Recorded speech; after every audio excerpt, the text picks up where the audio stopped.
প্রিয় সপ্তম শ্রেণীর শিক্ষার্থীরা, শুভেচ্ছা নিও। আজকে আমি তোমাদের বাংলাদেশ ও বিশ্ব পরিচয় বিষয়ের নতুন বই থেকে সপ্তম অধ্যায় বাংলাদেশের জনসংখ্যা পরিচিতি এর ৬৯ পৃষ্ঠা থেকে কাজ ৩-এর সমাধান করে দেব। প্রথমে তোমাদের বলবো, যারা আমার চ্যানেলটি সাবস্ক্রাইব করো নাই তারা আমার চ্যানেলটি সাবস্ক্রাইব করবে এবং আমার সাথে থাকবে। তাহলে চলো আমরা ক্লাস শুরু করি। বাংলাদেশ ও বিশ্ব পরিচয় সপ্তম অধ্যায়, পৃষ্ঠা ৬৯, কাজ ৩।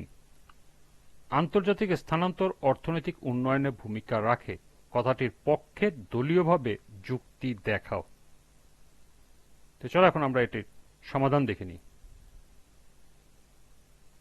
আন্তর্জাতিক স্থানান্তর অর্থনৈতিক উন্নয়নে ভূমিকা রাখে কথাটির পক্ষে দলীয়ভাবে যুক্তি নিম্নে উপস্থাপন করা হলো। ১. বৈদেশিক মুদ্রা।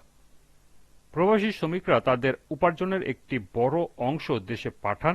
বাংলাদেশের রেমিটেন্স জাতীয় আয়ের অন্যতম বড় উৎস। ২. কর্মসংস্থানের সুযোগ। দেশের কর্মসংস্থান সমস্যা কিছুটা কমে যায় কারণ অনেক মানুষ বিদেশে কাজের সুযোগ পান, এতে দেশে বেকারত্বের হার কমে। ৩. দক্ষতা ও প্রযুক্তির স্থানান্তর। বিদেশে কাজ ও পড়াশোনার মাধ্যমে অনেকে আধুনিক প্রযুক্তি, ব্যবসা কৌশল ও কর্মদক্ষতা অর্জন করে।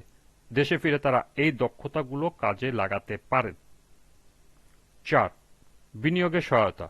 প্রবাসীরা দেশে ফিরে বিভিন্ন খাতে যেমন ব্যবসা, রিয়েল এস্টেট, কৃষি ইত্যাদিতে বিনিয়োগ করেন, এতে অর্থনীতিতে গতিশীলতা তৈরি হয়। ৫.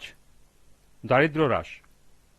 প্রবাসী আয়ের ফলে পরিবারগুলো আর্থিকভাবে সচ্ছল হয়, এটি দরিদ্র নিরসনে সহায়ক হয় এবং তাদের জীবনযাত্রার মান উন্নত করে। সর্বশেষ ৬. সামাজিক উন্নয়ন।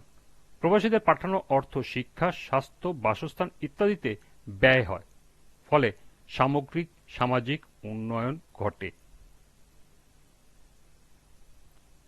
এই ছিল ৬৯ পৃষ্ঠার কাজ ৩-এর সমাধান।